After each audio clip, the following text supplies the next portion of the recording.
जय श्री राधे, जय श्री राधे, जय श्री राधे।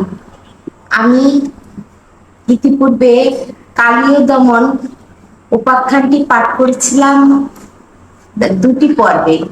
আজ আমি তারই ধারাবাহিকতা বজায় রেখে তৃতীয় পর্ব করছি।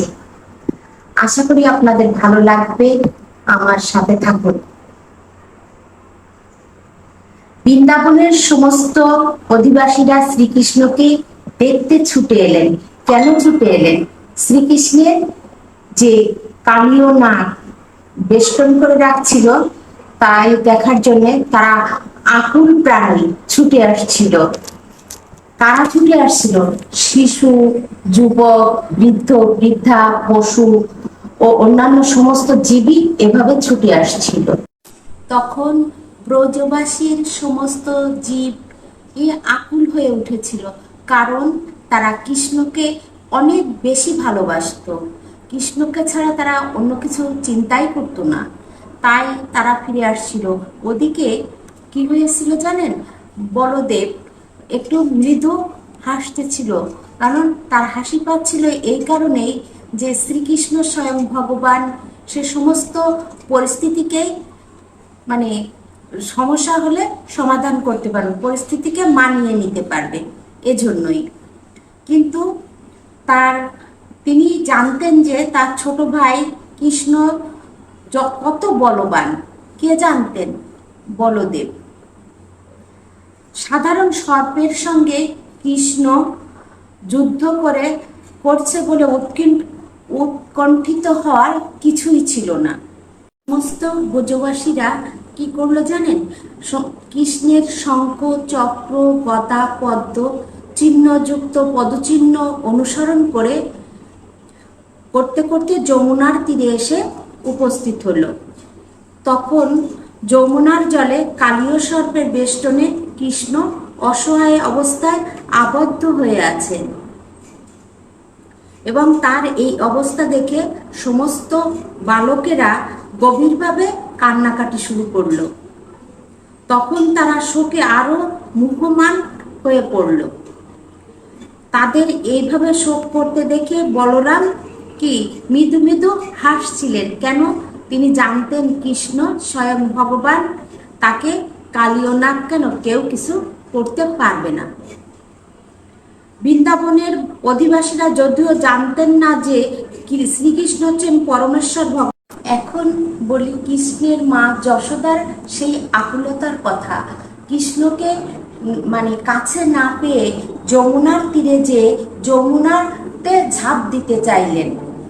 কে ঝাঁপ দিতে চাইলেন? যশোদা। কেন? কৃষ্ণের জন্য তার খুব কষ্ট হচ্ছিল, সন্তানের জন্য মায়ের বুকে এক হাহাকার তৈরি হয়েছিল। কিন্তু তাকে যখন বাধা দেওয়া হলো তখন তিনি মূর্ছিত হয়ে পড়লেন, কৃষ্ণের মা যশোদা অজ্ঞান হয়ে পড়লেন। অন্য যে সমস্ত আত্মীয়রা সমভাবে শোকাচ্ছন্ন হয়ে পড়েছিলেন তাদের চোখ দিয়ে বর্ষার ধারার মতো জল পড়তে লাগলো। মা যশোদা চেতনা ফিরিয়ে আনার জন্য তারা উচ্চস্বরে কৃষ্ণের লীলাসমূহ কীর্তন করতে লাগলেন। দেখেন, কৃষ্ণের লীলা কীর্তনেরও অনেক জোর, যেখানে তার মা। কিন্তু ব্রজবাসীরা কৃষ্ণকে অনেক ভালোবাসতেন। সেই ভালোবাসার কারণে তাদের খুব কষ্ট ছিল। তাদের বারবার মনে পড়ছিল কৃষ্ণের হাস্যোজ্জ্বল সুন্দর মুখ, তার মধুর বচন এবং তাদের সঙ্গে নানা রকম ব্যবহারের কথা বৃন্দাবনের ব্রজবাসীদের মনে পড়তেছিল। তখন তাদের মনে হলো যে সমস্ত জগৎ যেন শূন্য হয়ে আসছে। শ্রী চৈতন্য মহাপ্রভু বলেছেন, শূন্যায় ইতং জগৎ সর্বং গোবিন্দ বিরহে নমে। হে গোবিন্দ, তোমার বিরহে সমস্ত জগৎ শূন্য বলে মনে হচ্ছে। এটি হচ্ছে কৃষ্ণ ভক্তির সর্বোচ্চ স্তর। বৃন্দাবনের অধিবাসীরা প্রায় সকলেই সর্বোচ্চ স্তরের কৃষ্ণপ্রেম লাভ করেছিলেন। মা যশোদা যখন মৃতের মতো নিশ্চল হয়ে পড়েছিলেন, কেননা তার সমস্ত চেতনা কৃষ্ণের মুখারবিন্দে একাগ্রীভূত হয়েছিল, মানে সে কৃষ্ণকে ছাড়া কিছুই চিন্তা করতে পারছিল না, তার চোখের সামনে শুধু কৃষ্ণর মুখই ভেসে আসছিল। নন্দ মহারাজ এবং অন্যান্য সকলে যারা তাদের প্রাণ পর্যন্ত কৃষ্ণকে নিবেদন করেছিলেন, তারাও কৃষ্ণকে উদ্ধার করার জন্য যমুনায় প্রবেশ করতে চাইলেন, কিন্তু বলরাম তাদের বাধা দিলেন, কেননা তিনি জানতেন যে কৃষ্ণের কোনো বিপদের সম্ভাবনাই নাই। আজ এই পর্যন্ত, আগামী পর্বে আবার এর বাকি অংশ বলবো।